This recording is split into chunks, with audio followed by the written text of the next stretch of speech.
সারাদিন রোজা রেখেছে, এক ওয়াক্ত নামাজ পড়ে। সারাদিন রোজা রেখেছে, এক ওয়াক্ত নামাজ পড়ে। আল্লাহ বলবে কি রে, তোর নামাজ তো ফরজ ছিল, ওটা তো আগে ছিল, তো এটা করিসনি কেন? আবার ফেরেশতারা বলবে আল্লাহ ও কিন্তু জানাজার নামাজটা ঠিক পড়েছে, 5 ওয়াক্ত নামাজ পড়ে না। ভুল বলছি বুঝি না? আপনাদের গ্রামে যদি কোনো লোক মারা যায়, দেখবেন টেস্ট করে, আপনাদের গ্রামে কোনো লোক যদি মারা যায়, দেখবেন মারা গেছে জোহরের নামাজের পরে তার জানাজা, দুটোই জানাজা। তো জানাজার একটা মাঠ আছে ধরুন, ওই মাঠে লাশটাকে নিয়ে গেছে, একদম বাস্তব বলছি বাবা, কোরআন সামনে প্র্যাকটিক্যাল দেখবেন। লাশটা মাঠে নিয়ে গেছে, জানাজা যেখানে হবে, জোহরের নামাজ হচ্ছে মসজিদে। চ্যালেঞ্জ দিলাম, দেখবেন এই মাইয়েতের কাছে বেশি লোক থাকে না মসজিদে বেশি লোক থাকে? দেখবেন মাইয়েতের কাছে কত লোক বসে আছে, ওরা জোহরের নামাজ পড়বে না, জানাজার নামাজ পড়বে। ঠিক না বেটি? এই ধরনের মানুষ আছে বাবা। জোহরের নামাজটা হলো ফরজ নামাজ, ওটা আদায় না করলে গোনা হবে, কঠিন গোনা। আর জানাজার নামাজটা হলো ফরজে কেফায়া, আর এটা হলো ফরজে আইন। এ মুসলমান ফরজে আইনের গুরুত্ব দেয় না, ফরজে কেফায়ার গুরুত্ব দেয়। ঠিক না বেঠিক? এই জন্য বাবা বলে যাচ্ছি, 5 ওয়াক্ত নামাজ কারোর জন্য মাপ নেই, কোন পিসা মরিচা মাপ কারোর জন্য মাপ নেই। এই কত বক্তা আছে 5 ওয়াক্ত নামাজ পড়ে না, রমজান মাসে রোজা রাখে না, বিড়ি সিগারেট খায়। কত খবর নেবেন বাবা? অনুরোধ করে বলে যাচ্ছি, কবরে শুতে হবে, কবর কাউকে ছাড়বে না বাপ, সে যেই হোক, পীর সাহেব, মলি সাহেব, মুফতি সাহেব, বক্তা সাহেব, যেই সাহেব হোক, চোখ দুটো বন্ধ হয়ে গেলে সব শেষ। চলো, এরপরে ওই বান্দা বলবে আল্লাহ আমি রোজা তো রাখতে পারিনি। আল্লাহ আবার বলবে, ফেরেশতারা আবার বলবে, আর একটা চিটিং বাজ দেখবেন আল্লাহ কিরকম চিটিং বাজ, কিরকম বল? তো ফেরেশতারা বলবে আল্লাহ নামাজও পড়েনি, রোজাও রাখেনি। কি রে সত্যি? তাহলে ফেরেশতারা বলে আল্লাহ ইফতার করেছে, নামাজও রাখেনি, নামাজও পড়েনি, রোজাও রাখেনি, ইফতারের মজলিস হয়েছিল, ইফতারের পার্টিতে বসে পড়েছে, ইফতার খেয়েছে। মানে ভাবুন। এরপর আল্লাহ বলবে তা তুই এই যে রোজাগুলো রাখলিনি, এখন কি হবে বল কিয়ামতের মাঠে বল? ও তখন একটা কথা কি দলিল দেবে? আল্লাহর কথাই নিয়ে আল্লাহকে দলিল দেবে। দেখেন আল্লাহ আপনি তো বলেছেন ইন্নাল্লাহা লা ইয়াগফিরু আন ইউশরাকা বিহি, আপনি তো কোরআনে বলেছেন আমার সঙ্গে যদি কেউ শিরক করে, শরীক করে, তার গুনাহ মাফ করব না। ওয়া ইয়াগফিরু মা দুনা যালিকা লিমান ইয়াশা, আল্লাহ আপনি তো বলেছেন অন্য গুনাহগুলো, এই কি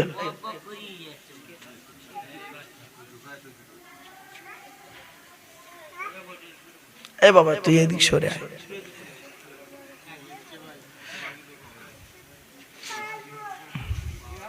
আসলে ব্যাপারটা কি বলুন দিনে, কি বুঝলেন এই দুটো বাচ্চার মধ্যে কি বুঝলেন বলুন দেখি?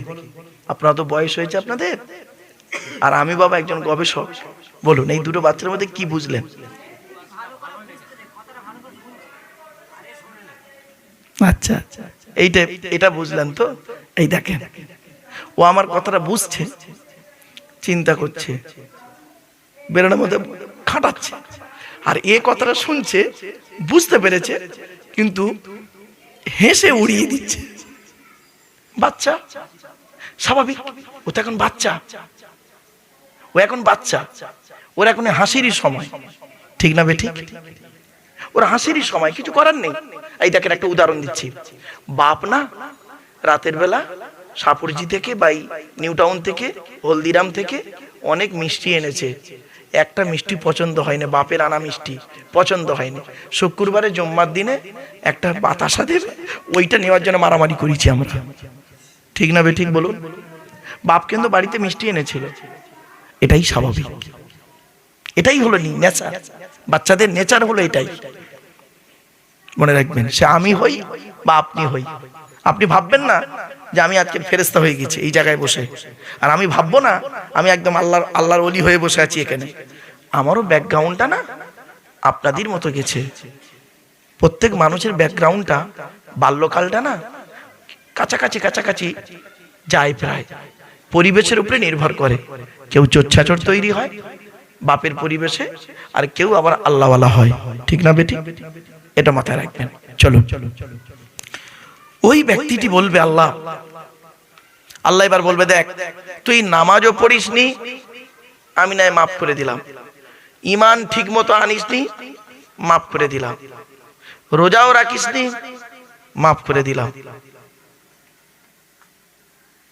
দান খয়রাত করেছিলিস, টাকা পয়সা দিয়েছিলাম, আমি তো আল্লাহ কোরআনে বলে দিয়েছি, ওয়ানফিকু মিম্মা রাযাকনাকুম মিন ক্বাবলি আন ইয়াতিয়া আহাদাকুমুল মাউতু, মৃত্যু আসার আগে টাকা পয়সা ধন সম্পদ গুলোকে আল্লাহ রাস্তায় দান করে যা।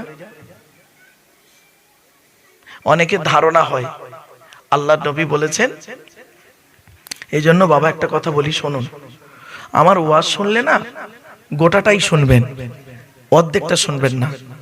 আর এই মৌলবি কিছু বাজারে বেরিয়েছে বাবা, তারা কি করে, গোটা বাক্যটা বলে না, অর্ধেকটা বলে, তাই আপনারা অর্ধেকটাই শুনে বসে থাকেন। এই দেখেন এটা জ্বলন্ত কেমন ভুল বেরোচ্ছে দেখুন। আল্লাহর নবী বলেছেন, মানুষ মারা গেলে আমলের দরজা বন্ধ হয়ে যায়। শুনেছেন না বাবা? বলুন না, একটু বলুন না। হ্যাঁ, আচ্ছা বলুন, এটা কিন্তু পুরো বাক্য নয়, হাদিসটা পুরো নয়। হাদিসটা কি শুনে নিন। ইজা মাতাল ইনসান ইন কতা আনহু আমালুহু ইল্লা মিন সালাসা, ইল্লা মিন সাদাকাতিন জারিয়া আও ইলমিন ইনতাফাউ বিহি আও ওয়ালাদিন সলিহিন ইয়াদউ লাহু। এটা মূল বাক্য। হাদিসটা হলো এই, এর বাংলা মানেটা শুনবেন। আল্লাহর নবী বলেছেন, মানুষ মারা যায়, তার আমলের সমস্ত দরজা বন্ধ হয়ে যায়, তবে তিনটে দরজা ছাড়া। এক নাম্বার সাদাকাতুন জারিয়া, পৃথিবীতে যদি কোনো দান খয়রাত করে যায়, কবরে শুয়ে শুয়ে সওয়াব পাবে। সুবহানাল্লাহ বলা গেল না? দুই নাম্বার আও ইলমিন ইনতাফাউ বিহি, এমন বিদ্যা পৃথিবীতে সে রেখে গেছে, তার রেখে যাওয়া বিদ্যা থেকে মানুষ যদি উপকৃত হতে পারে, কবরে শুয়ে শুয়ে সওয়াব পাবে। জোরে বলুন সুবহানাল্লাহ। ধরুন আজকে আমি আপনাদের এই কিছু কথা বলে গেলাম, তো আমি মারা গেলাম কালকে, আপনারা করলেন কি? আপনারা করলেন কি? এই কথা মতো ভাবতে ভাবতে নিজে ভাবছেন যে আল্লাহ, নবীরা কত ধৈর্যের পরিচয় দিয়েছে, আমার তো সবর নেই, ধৈর্য নেই। আল্লাহ আমাকে ধৈর্য ধারণকারীদের মধ্যে, ইন্নাল্লাহা মা'আস সাবিরিন, সবরকারীদের মধ্যে আমাকে গণ্য করে নাও। আল্লাহ, আল্লাহ আমাকে তুমি সবরকারীদের মধ্যে গণ্য করে দাও। আপনি নামাজ পড়তে পারেননি, মনে মনে বলছেন আল্লাহ, আমার জীবনের বিগত জীবনের নামাজগুলো মাফ করে দিন, আমি কাজা নামাজ আদায় করে দিচ্ছি, ইত্যাদি, রোজা কাজা আদায় করে দিচ্ছি। এই যে আমার এই কথাটা শুনে আপনি যে আমল করছেন, আমার ভাষা বুঝতে পারছেন আপনারা? এই যে আমল করা শুরু করছেন, কবরের ভয়, কঠিন শাস্তি, এবার আপনি নামাজে ধরে ফেললেন, পাপ কাজ থেকে সরে এলেন, আপনি তো নেকি পাবেন, আমি কবরে শুয়ে শুয়ে পার্সেন্টেজ পাবো। সুবহানাল্লাহ বলে। এবার দেখুন, আপনি করছেন কি, বয়স্ক মানুষ, বুড়ো মানুষ, আপনি আপনার নাতিটাকে নিয়ে ফজরের নামাজে জামাতে গেছেন। শুনে নিন, যাবেন, আপনারা তো জান না, কলকাতার মানুষ ফজরের ওয়াক্ত কটায় হয় অনেকে জানে না, রাগ করবেন না। এরা তো রাতে ঘুমায়, তো 12টায়, দুটো আড়াইটার সময় ঘুমায়, ফজরে উঠবে কি করে? ফজরের নামাজ এদের কাজা হবেই। আপনি ফজরে যখন যাবেন, নাতি ধরেন আসছে হাদিস, কল্পনা করতে পারবেন না, নাতিটাকে নিয়ে, দাদু ভাই ওঠো চলো যাই বলে সাথে করে নিয়ে ফজরের নামাজে জামাতে দাঁড়ালেন। 40 দিন করুন, ওই বাচ্চাটা 5 ওয়াক্ত নামাজি হয়ে যাবে। সুবহানাল্লাহ। আল্লাহ রাসূল বলেছেন, কোন ব্যক্তি যদি 40 দিন 5 ওয়াক্ত জামাতে নামাজ আদায় করে, আল্লাহ পাক তার জামিনদার হয়ে যায়। ভাববেন বাড়ি থেকে, ভাব, ও প্র্যাকটিস হয়ে গেল, ও আর নামাজ ছাড়বে না, ওই বাচ্চাটা। তাহলে এবার দেখুন, আপনি আমার কথা শুনে আচ্ছা আমি কার কথা শুনেছি? আমি তো আল্লাহর কথা বলেছি, নবীর কথা বলেছি। কি সুন্দর সিস্টেম দেখুন, কিরম চেন সিস্টেম দেখুন।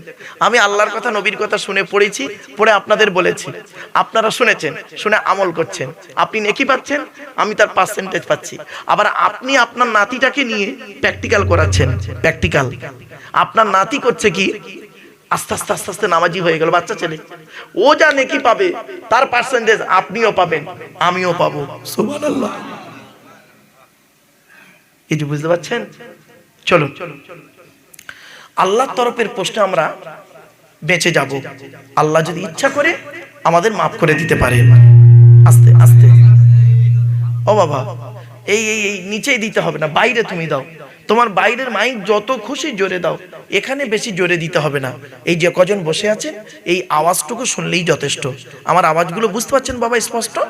শোনেন, আল্লাহর নবী ওয়াজ করতেন, নবীর ওয়াজ আর আমাদের ওয়াজের পার্থক্য কি শুনবেন? শোনেন, আল্লাহর নবী কখন ওয়াজ করতেন? বুখারী শরীফে আছে গো বাবা, আব্দুল্লাহ ইবনে মাসউদ রাদিয়াল্লাহু তাআলা আনহু থেকে হাদিসটা রিওয়ায়াত।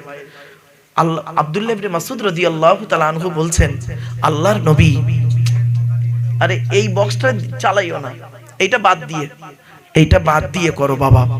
চলেন বাবা এদিকে, এদিকে বাবা, ওদিকে তাকাবেন না, এদিকে এদিকে বাবা। এই দেখেন আল্লাহর নবী বলছেন, আব্দুল্লাহ ইবনে মাসউদ রাদিয়াল্লাহু তাআলা আনহু বলেন, আল্লাহর নবী প্রতি বৃহস্পতিবার, কবে বাপ? শুনে নিন, ওয়াজের মূল সুন্দর দিন হলো কবে জানেন? বৃহস্পতিবার দিনগত রাত। সুবহানাল্লাহ বলে। আল্লাহ নবী করেছেন। নবীজি সাহাবী আব্দুল্লাহ ইবনে মাসউদ বলছেন যে আল্লাহর নবী প্রতি বৃহস্পতিবার দিনগত রাতে এশার নামাজের পরে নবীজি আমাদের বসিয়ে নিয়ে ওয়াজ করে শোনাতেন। তাহলে ওয়াজ যে করতে হবে তার দলিল রয়েছে, আমার বাবার কথা নয় বাপ। চলুন, আচ্ছা নবীজি কেমন ওয়াজ করতেন শুনে নিন। নবীজির ওয়াজ ছিল টু দি পয়েন্টের উপরে, টু দি পয়েন্টের উপরে, বুঝিয়ে বুঝিয়ে নবীজি কথাগুলো বলতেন। নবীজি চিৎকার করতেন না, চেঁচামেচি করে বলতেন না, জোরে বলতেন না, খুব জোরে বলতেন না, আর একেবারে খুব আস্তেও বলতেন না, মিডিয়াম টাইপ। শুনলে মানুষের কানে ঢুকবে, ব্রেনের মধ্যে ঢুকবে। আর সাহাবীরা কি করতেন জানেন? কি অসুবিধা হচ্ছে বাবা? আচ্ছা আচ্ছা,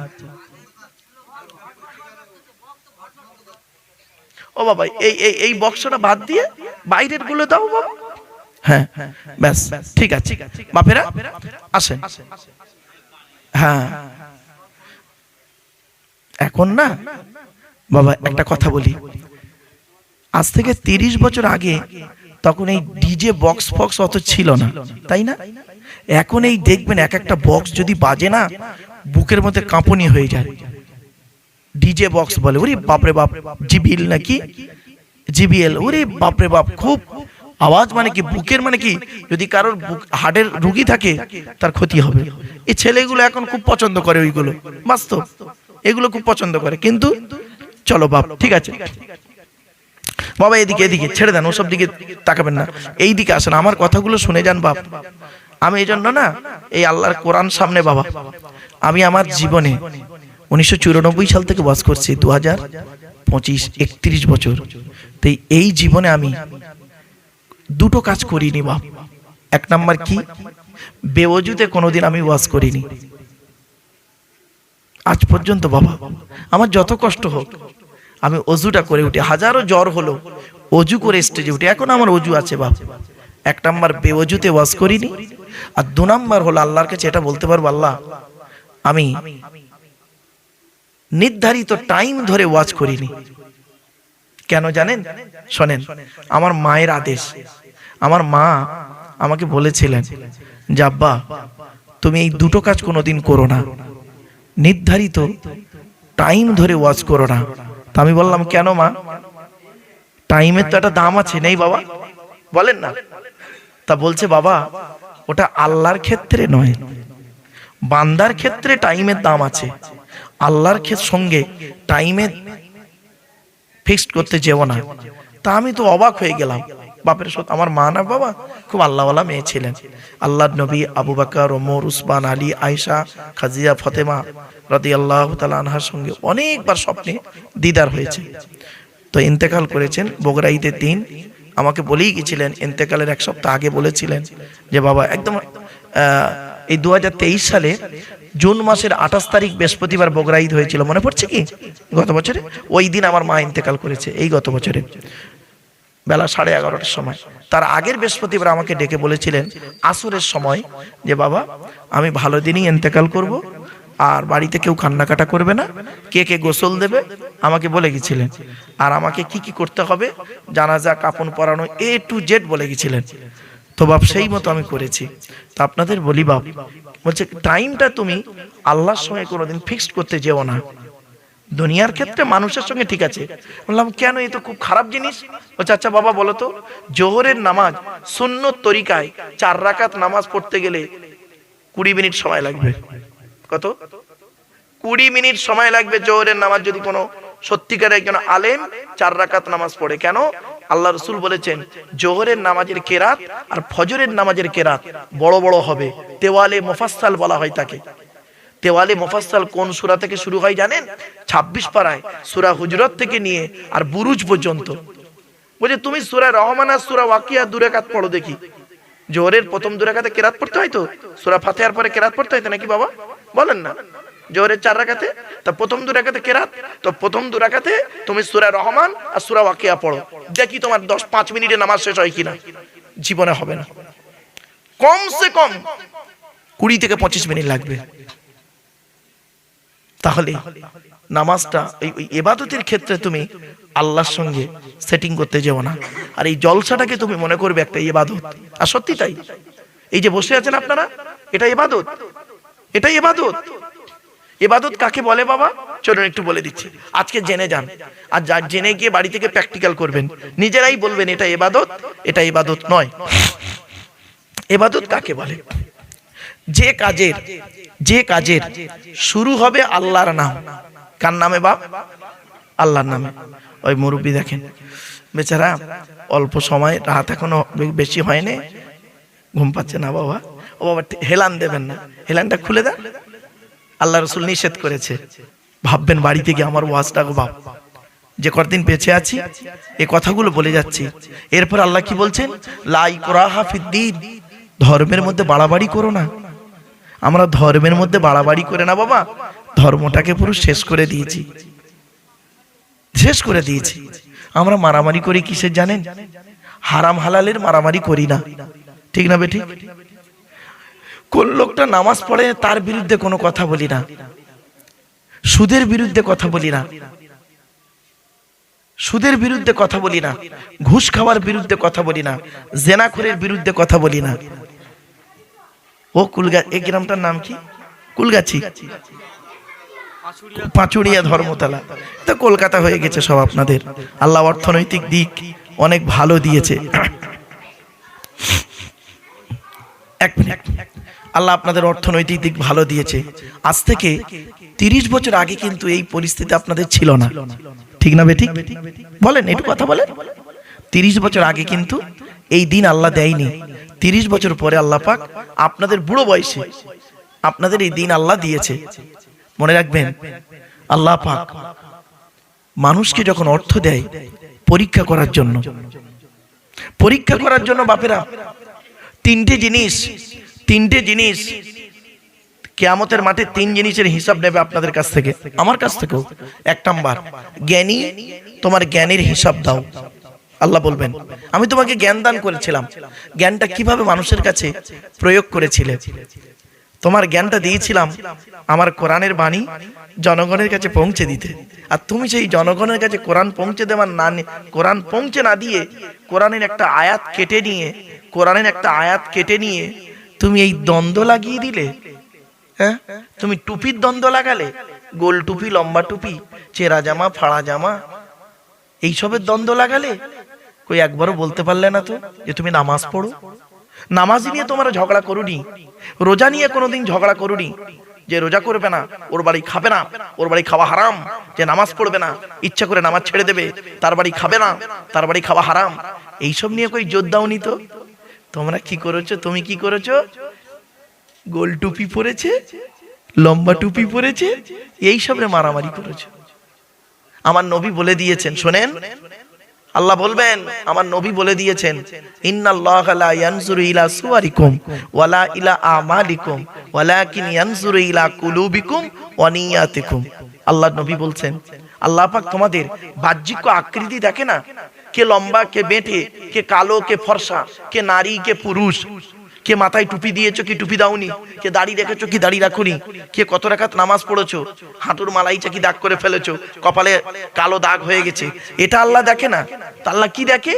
আল্লাহ নবী বলছেন, ওয়ালাকিন ইয়ানজুরু ইলা কুলুবিকুম ওয়া নিয়াতিকুম।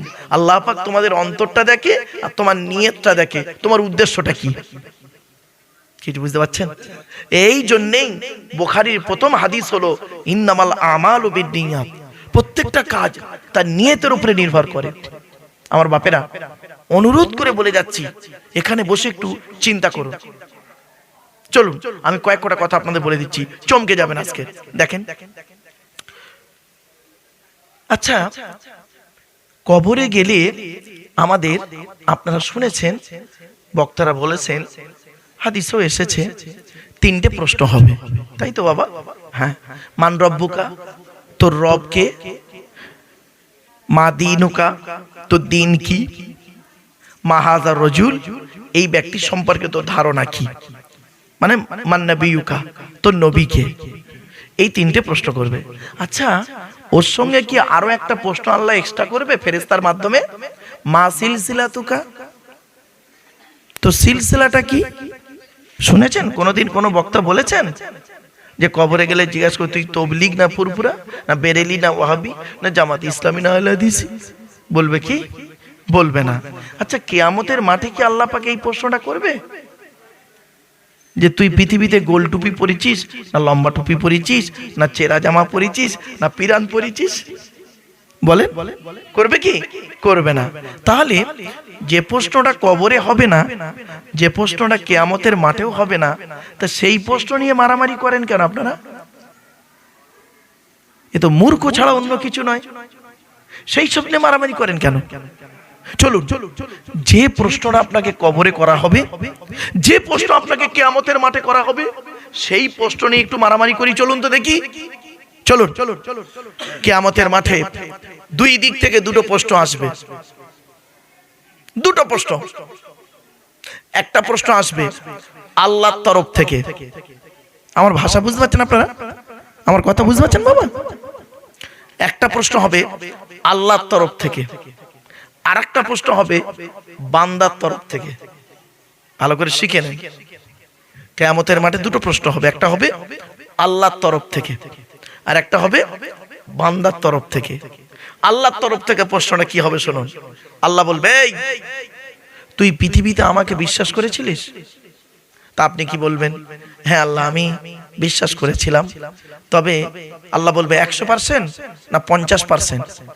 তা আপনি কি বলবেন? আল্লাহ, বিশ্বাস তো করেছি, আবার বইয়ের পেটে বাচ্চা ছিল, ডাক্তার বলল নরমালের বাচ্চা, নরমালি বাচ্চা হবে, তো আমি সেই আশায় ছিলাম। তারপরে হঠাৎ দেখি সিজার হতে লাগলো, টেনশন হয়ে গেছিল। ডাক্তার বলল তোর বউ বাচ্চা দুটোই মরে যাবে। ডাক্তারের হাতে পায়ে ধরলুম, ভোরের দিকে নরমালের বাচ্চা হয়ে গেল, সিজার আর করতে হলো না। তখন কি বললি?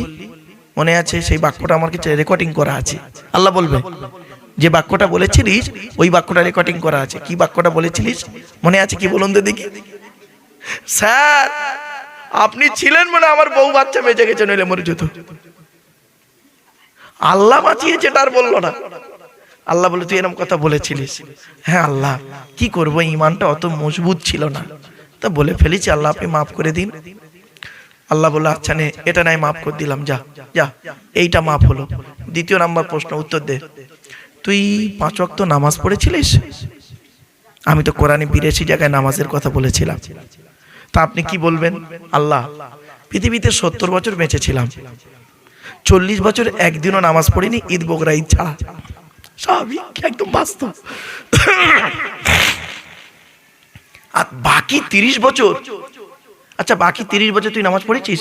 হ্যাঁ আল্লাহ, ওই সাপুরিজি যেতে যেতে না এই মোটর সাইকেল অ্যাক্সিডেন্ট করেছিলাম, ঠ্যাংটা ভেঙে গেছিল, আর কোনো জায়গায় যাওয়ার লাইন ছিল না, তাই তোমার ঘর থেকে একদিনও বার হইনি, 5 ওয়াক্ত জামাতে নামাজ পড়েছি। আপনি দেখেন, ডায়েরি খুলে দেখুন, এই কিরামান কাতিবিন 2 ফেরেশতাকে প্রশ্ন করুন, ওরা সব বলে দেবে, সব লেখা আছে। তা আল্লাহ বললো হ্যাঁ সত্যি তো, বা 40 বছর তুই নামাজ পড়িসনি, অ্যাক্সিডেন্টের পর থেকে বা ক্যালারি খাবার পর থেকে, যে কোনো একটা কিছু হোক, ধাক্কা খাবার পর থেকে তুই মরণ পর্যন্ত নামাজ পড়েছিস, ঠিক আছে। তা এই যে 40 বছর নামাজ পড়লি না, এর এই কাজা নামাজের অবস্থা কি হবে বল? তা আপনি আমি কি বলবো সেই দিন? আল্লাহকে বলবো, আল্লাহ আপনি তো বলেছেন লা তাকনাতু মির রাহমাতিল্লাহ ইন্নাল্লাহা ইয়াগফিরুয যুনুবা জামিয়া। আপনি তো কোরআনে বলে দিয়েছিলেন তোরা আমার রহমত থেকে নিরাশ হয়ে যাস না, আমি আল্লাহর কাছে ক্ষমা প্রার্থনা কর, তোদের জীবনের গুনাহগুলো মাফ করে দেবো। আল্লাহ আপনি তো কথা দিয়েছেন, কোরআনে বলেছেন না, আপনি বলেছেন ওয়াদা খেলাপ করতে নেই, আপনি তো বলে দিয়েছেন, দয়া করে মাফ করে দিন। তা আল্লাহ বললো যা। আল্লাহ ফেরেশতাদের বলে দেখেছিস আদমের সন্তান কেমন কোরআনের দলিল দিচ্ছে, কিছু বুঝতে পারছেন ওয়াজ আমার? আল্লাহ বললো যা, তোর নামাজটাও মাফ করে দিলাম। সুবহানাল্লাহ বলা গেল না একটু? তার মানে আপনাদের কাছে হয়ে গেছে কি জানেন, ওই টেনে টেনে টেনে বললে সুবহানাল্লাহ বলবেন, ভালো কথার পরে যে সুবহানাল্লাহ বলবেন এইটা আপনাদের মাথায় ঢুকছে না এখনো। আল্লাহ যেন আপনাদের ঢোকায়। কেন অনেক শ্রোতা আছে দেখবেন এই ভালো কথা শুনে সুবহানাল্লাহ বলবে না, কোথায় কিছু নেই, দিল জানের মা দিল ছোটান্ডা, আল্লাহ তার কবরি করু জান ঠান্ডা, এরা বলে সুবহানাল্লাহ, এ বলে সুবহানাল্লাহ। হয়েছে হয়েছে, তারপরে ওই বাচ্চাটার মাথায় ঢোকানো আছে চিৎকার করার পরেই সুবহানাল্লাহ বলতে হয়। আমি বাবা ওই রকম বক্তা নই গো বাবা।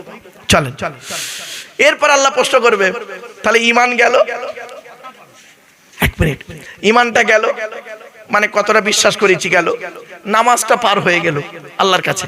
এবার আল্লাহ বলবে এদিকে আয়, রোজা রেখেছিলিস বছরে একবার, তো আজ তো 1 মাস রেখেছিলিস রোজা? আমি তো কোরআনে বলেছিলাম ইয়া আইয়ুহাল্লাযীনা আমানু কুতিবা আলাইকুমুস সিয়ামু কামা কুতিবা আলাল লাযীনা মিন ক্বাবলিকুম লাআল্লাকুম তাত্তাকুন।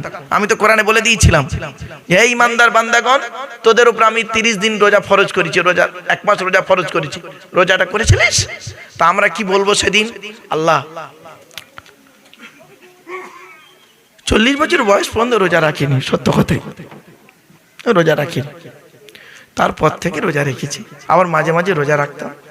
তা আল্লাহ বলবে এই ফেরেশতা কিরামান কাতিবিন এদিকে আয়, খোল ডায়েরি খোল, ও রোজার অবস্থাটা বল। তখন ফেরেশতা, এই ডান কাঁধের ফেরেশতাই বলবে, বাম কাঁধের ফেরেশতাই বলবে কি জানেন? বলবে আল্লাহ কত বড় চিটিংবাজ দেখবেন। আল্লাহর পরে স্থান হলো নবীদের, নবীদের পরিচয় হলো 3টে। কটা বললাম বাপ? যতদিন বাঁচবেন এগুলো মনে রাখবেন, খুব গুরুত্বপূর্ণ জিনিস এগুলো।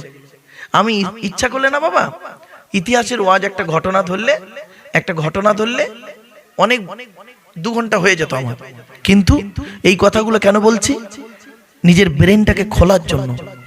ব্রেনটাকে খুলুন না, কোরআনটাকে একটু পড়ুন না, বাংলা মানে বের হয়ে গেছে কোরআনের, কোরআনটা কি বলছে একটু দেখুন না। বেকার বসে থেকে লাভ কি আপনার? আপনি কোরআন পড়তে কেন পারেন না? আপনাদের সব থেকে বড় সর্বনাশ করেছে কারা জানেন? শুনেনি, আপনারা যারা কোরআন পড়তে পারেন না, বয়স হয়ে গেছে, এর জন্য দায়ী হলো 6 জন। কজন? 6 জন দায়ী।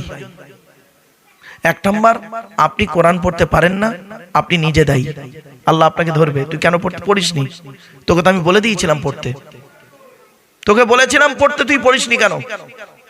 আল্লাহ নবী বলবেন আল্লাহ আমি ওকে বলে দিয়েছিলাম পড়তে, আমি বলে এসেছিলাম পৃথিবীতে যতদিন বেঁচেছিলাম উতলুবুল ইলমা মিনাল মাহাদি ইলাল লাহাদ, দোল্লা থেকে নিয়ে কবর পর্যন্ত লেখাপড়া শিখতে। ওরা শেখেনি, ওরা খালি শুনেছে। নবী মুহাম্মদ সাল্লাল্লাহু আলাইহি ওয়াসাল্লাম বলবেন কিয়ামতের মাঠে যে আল্লাহ আমি ওদের বলেছিলাম, আপনি বলেছেন কোরআনে 92 জায়গায় লেখাপড়ার কথা, আমি ওদের বলেছি দোলনা থেকে নিয়ে কবর পর্যন্ত লেখাপড়া শেখ। এও পর্যন্ত ওদের বলেছি উতলুবুল ইলমা তলাবুল ইলমে ফরিদাতুন আলা কুল্লি মুসলিম ওয়া মুসলিমা, আমি এও পর্যন্ত বলেছি বিদ্যা অর্জন করা প্রত্যেক নরনারীর উপরে ফরজ, এও পর্যন্ত বলে এসছে।